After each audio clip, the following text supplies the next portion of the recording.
Olá, bom dia, eu sou José Rosa, este é o canal Zé Educando. Estamos aqui na sexta-feira para gravar mais um vídeo comentando livros com vocês no que a gente chamou de Sextou com Livros. O livro de hoje é muito bacana, é um livro fininho, não tem nem 200 páginas, 170 e poucas páginas, mas de uma profundidade, sabe, absoluta. Esse livro chama-se O Pescador Ambicioso e o Peixe Encantado. Estou mostrando para vocês aí. O autor deste livro é Leonardo Boff. Eu acho que eu não tive a oportunidade nesses 3 anos que eu estou aqui quase com esse canal de comentar nenhum livro de Leonardo Boff, mas eu já li alguns deles e são todos muito bons, né? Quem é Leonardo Boff é muito complicado um brasileiro não conhecer Leonardo Boff. Mas Leonardo Boff, ele é um frei, né? Ele é franciscano e ele é um teólogo e um filósofo e criador da teologia da libertação, um dos maiores movimentos religiosos populares da Latinoamérica. Então eu vejo a importância de Leonardo Boff, né? A teologia da libertação ele criou, né, algumas décadas atrás, mas não sozinho, né? Foi pelo menos um peruano, Gutierrez, o ajudou, né, a montar a teologia da libertação. Então ele é professor de ética, de filosofia da UERJ e de outras instituições de ensino superior. É professor do ICL, no qual eu sou aluno dele, inclusive tem um curso sobre teologia da libertação que eu sou aluno dele lá no ICL, Instituto Conhecimento Liberta, muito bacana, eu recomendo a vocês também, aulas lindas, né?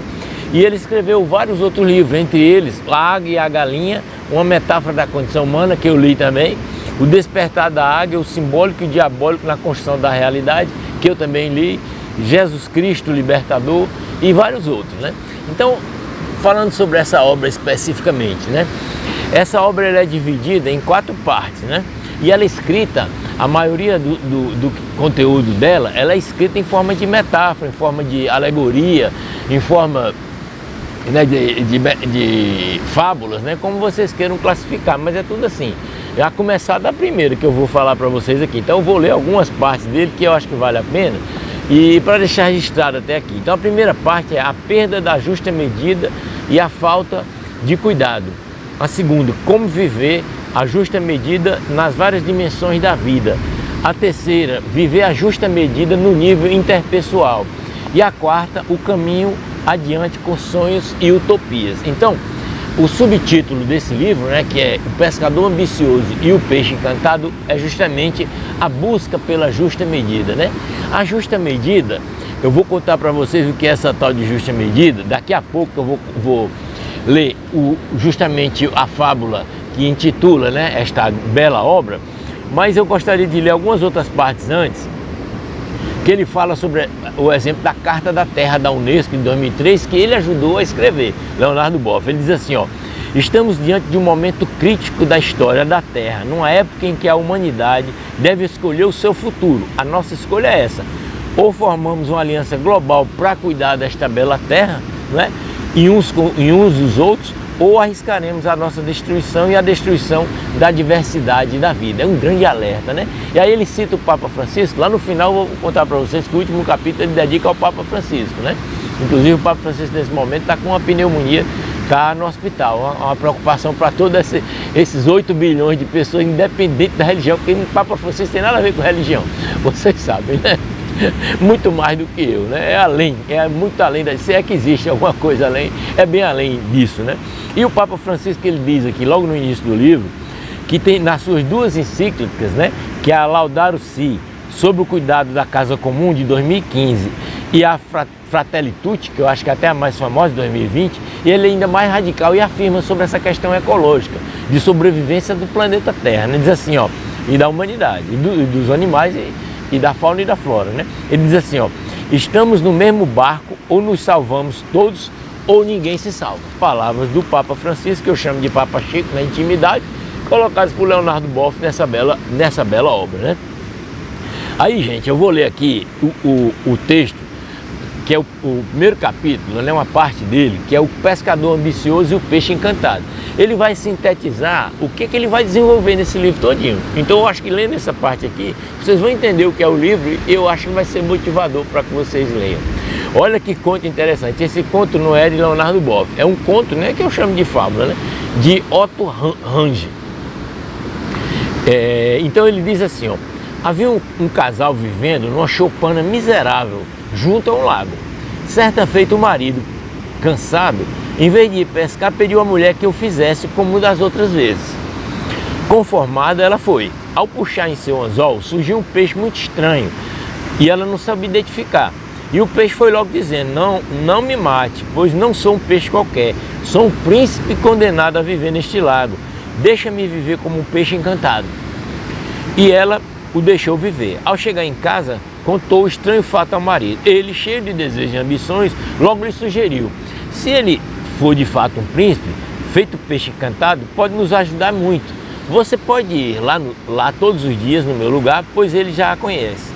Peça-lhe que transforme nossa choupana numa bem bonita, numa casinha bem bonita, olha só. Ela aceitou e no dia seguinte foi ao lago e chamou o peixe encantado. Este se aproximou e ela lhe disse: desejo muito que nossa choupana seja transformada numa casinha bem bonita. Ele respondeu: seu desejo será atendido. Ao regressar, ela se deparou com uma casinha toda pintada, janelas com beirais vermelhos, vários quartos, cozinha, jardim, galinhas e plantas frutíferas. O casal ficou muito feliz. Mas passados 15 dias, o pescador ambicioso, sem se contentar com a casinha, disse: a casinha é, por certo, muito bonita e confortável, mas podemos ter mais, já que o peixe encantado é poderoso e generoso. Eu desejo mesmo ver a casinha ser transformada num suntuoso castelo. Vejam bem. A mulher, relutante, foi novamente ao lago. Com voz forte, chamou o peixe encantado.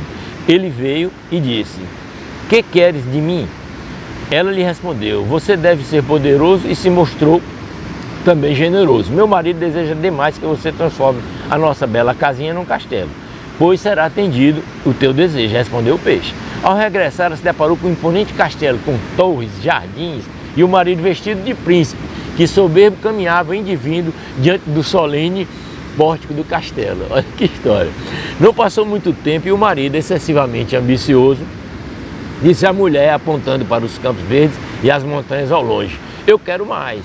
Tudo isso pode ser nosso, será o nosso reino. Vá ao príncipe encantado, transformado em peixe, e peça-lhe que nos dê um reino. A mulher se aborreceu com o marido, que queria mais e mais, mas acabou indo. Veja a figura feminina nesse conto, né? Chamou o peixe encantado e este veio. Que queres agora de mim? Perguntou ele. Ao que a pescadora respondeu: meu marido gostaria de ter mais, um reino com todas as terras e montanhas a perder de vista. Pois eu faço o seu desejo, respondeu o peixe. Ao regressar, encontrou um suntuoso palácio real. E lá dentro, seu marido vestido de rei, com coroa na cabeça, desmedidamente imponente e cercado de príncipe, princesa, damas de honras e serviçais. Ambos ficaram satisfeitos por um bom tempo. Então o marido, com uma avidez crescente, sonhou mais alto. Quis ter mais, ainda mais, e disse: você, minha mulher, poderia pedir ao príncipe encantado que me fizesse papa, com toda a pompa e todo o esplendor. A mulher ficou irritada. Isso é absolutamente impossível, existe somente um papa no mundo. Mas ele, sem se autolimitar, fez tantas pressões que finalmente a mulher se dirigiu humildemente ao príncipe: meu marido quer que você o faça papa. Pois que seja feito o seu desejo, respondeu o príncipe. Ao regressar, viu o marido vestido solenemente de papa, com as 3 tiras na cabeça, cercado de cardeais, bispos e multidões ajoelhadas, recebendo sua bênção. Ele ficou quase fora de si, pois achava excessiva a reverência que recebia. Passados alguns meses, o marido, tomado de um desejo ilimitado, disse à mulher: só me falta uma coisa e desejo ardentemente que o príncipe me conceda. Quero fazer nascer o sol e a lua, quero ser como o bom Deus. Espantadíssima por aquela evidente arrogância, a mulher disse-lhe, destacando cada palavra: isso o príncipe encantado seguramente não poderá fazer. Esse seu desejo é simplesmente excessivo, sem qualquer medida. Sob altíssima pressão e aturdida, a pescadora foi ao lago. As pernas tremiam e a respiração ficou ofegante. Ia pedir a realização de um desejo demasiado que lhe parecia sem qualquer noção aos limites humanos. Chamou o peixe e este lhe perguntou: por fim, que queres de mim? Ela falou quase sussurrando: quero pedir uma última coisa, que pode parecer sumamente excessiva. Meu marido deseja muito, muito mesmo. Quero que ele, meu marido, faça nascer o sol, que seja como o bom Deus. E o peixe, encantado, lhe disse: retorne e terás uma surpresa. E aí, ao regressar, encontrou seu marido sentado diante da choupana, pobre e todo desfigurado. Então veja que conto interessante, né? Para resumir esse livro, gente, que fala exatamente a busca da justa medida, né? Que ele combate aqui através de muitas críticas ao consumismo da vida de hoje, né? Ao capitalismo, é tudo isso que você possa imaginar. Então, aí ele coloca umas coisas aqui que eu nunca vi, não sei se vocês tinham conhecimento desse histórico, e eu vou pincelar aqui. Esse vídeo está ficando um pouco comprido, mas não tem problema não, porque eu acho que vale a pena um livro desse, né? Ele conta assim, ó, de uma forma nunca esclarecida totalmente. Esse fato eu estou lendo porque eu não sabia, pode ser que vocês não saibam. É um fato histórico, né, antropológico aí. Ocorreu no século V a.C. um fato curiosíssimo chamado Tempo do Eixo. Eu não conhecia esse Tempo do Eixo. Ele diz assim: deu-se um salto no nível de consciência dos seres humanos. Deu-se um salto praticamente quase no mesmo tempo, e em lugares que não tinham nenhuma conexão entre si. Verificou-se um fato com grandes consequências posteriores: a irrupção da razão crítica, quer dizer, um nível de conhecimento que não se contenta mais com explicações tradicionais e convencionais, fundada nos mitos e nas tradições, mas que procura ir além, visando conhecer racionalmente as causas e os efeitos. Como funciona a natureza, quais são os seus mecanismos, seus ritmos e suas leis internas. Isso no século V a.C., né? 500 anos a.C. Esse conhecimento conferiu muito mais poder aos seres humanos, puderam interferir mais profundamente na natureza em especial, tirando vantagem dela, como melhores mudas, sementes mais redondosas e safras mais abundantes. Além disso, escavaram o chão e as montanhas, retirando materiais que lhes permitiu fazer instrumentos como enxadas, pás, facas, espadas e outros utensílios metálicos. Então ele fala que esse foi o início da revolução dessa humanidade como a gente tem hoje, conhecida, né? Outra parte interessante que ele fala aqui, quando ele critica o capitalismo, são só dados estatísticos, gente, mas é interessante que ele coloca isso no livro dessa natureza. Ele diz assim: hoje, 1% da população, desses 8 bilhões de pessoas, 1% da população mais rica possui mais da metade da riqueza existente no planeta.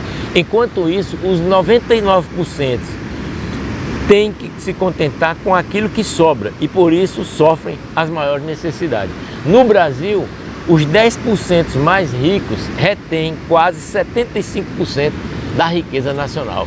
Isso aqui é uma questão de desigualdade forte, né? Isso é uma questão que está longe da justa medida, né, gente? Que é o objetivo exatamente desse livro, né? Tem várias e outras coisas aqui, gente, mas realmente eu vou pular porque é tanta vontade de ler.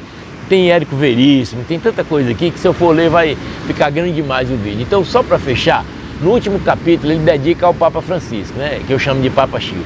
Rapaz, é uma coisa interessante que ele fala, que desde o início de Papa Chico, ele diz que ele pregava a teologia da libertação, né? Então o Leonardo Boff se apoderou disso também, com exemplos da vida do Papa Francisco, sabe? Da vida prática, inclusive, quando ele se tornou Papa mesmo, né? Aquele negócio dele não querer as oferendas, dele não querer aquela pompa toda, até a vestimenta papal, toda aquela indumentária que ele jogou fora. E ele foi morar, né? Aqui diz, né, no livro, foi morar, pelo menos no início, né? Junto com outros padres. Ele não quis morar lá no Palácio Episcopal do Vaticano, não. Quer dizer, então esse e outros exemplos que ele dedica a parte final desse livro, um capítulo inteiro, ao Papa Francisco. Então, gente, por tudo isso é que eu convido a vocês, né, a lerem esse belo livro, sabe? É muito bacana, como eu disse no início para vocês. Muito obrigado por terem vindo até aqui. Um forte abraço. Por favor, comentem o que desejarem, curtam o vídeo, se inscrevam no canal se não tiver inscrito e coloquem o sininho para receber as notificações.